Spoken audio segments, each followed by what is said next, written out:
And that's why the first really big group of theologians that are represented in the history of the church are a group called the Apologists. They were early defenders of the faith. They came along against heretics and against pagan criticism to defend the church and to try to make the truth more clear to people. And they were quite good at it, but their focus was fairly limited. Their focus was particularly against the claims of the rabbis that the Christians had misused the Old Testament, and against the claims of pagan philosophers that Christianity was just ridiculous.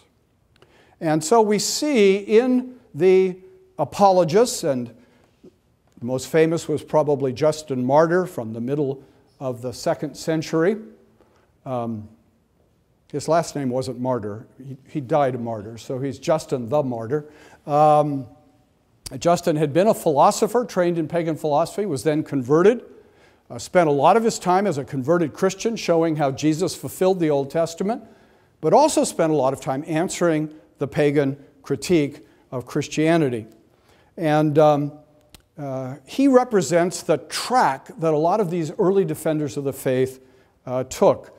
So, for example, he would mock the pagan mythology. I don't know how many of you read pagan mythology anymore.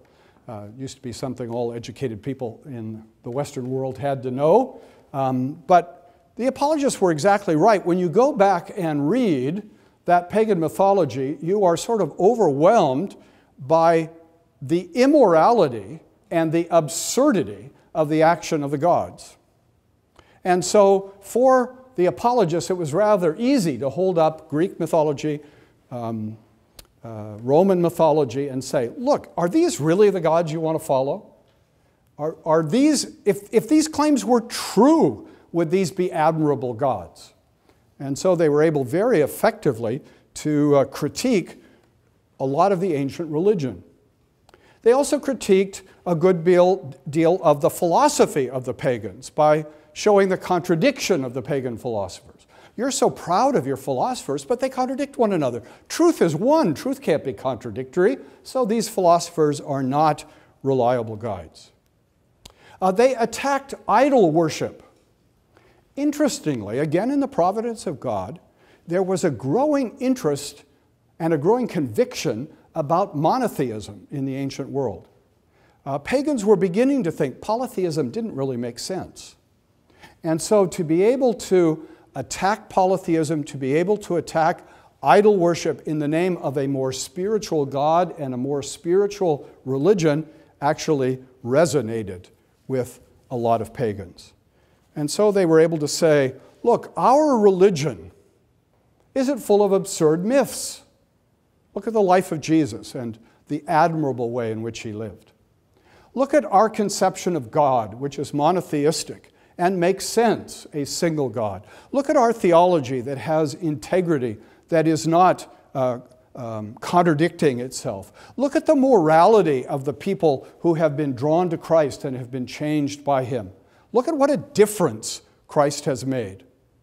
And then look at our worship. We are not drawn to idols. We are not drawn into a false physicality of worship, but our spiritual God is worshiped spiritually. And this apology, in fact, was remarkably powerful, was remarkably effective. It drew many, many people to Christ because of the contrast they were able to make between the ancient Jewish religion now fulfilled in Christ and manifested in all of its moral and intellectual strength over against the increasingly corrupt paganism of that time. So we see how effectively these defenders of the faith were able to confront the paganism of its time, show its corruption, show its intellectual weakness, and in contrast, show the moral superiority as well as the profound intellectual superiority of Christianity, showing how Christianity was an ancient religion in the promise of the Old Testament and then fulfilled in the coming of Christ and in all the blessedness that he gave us.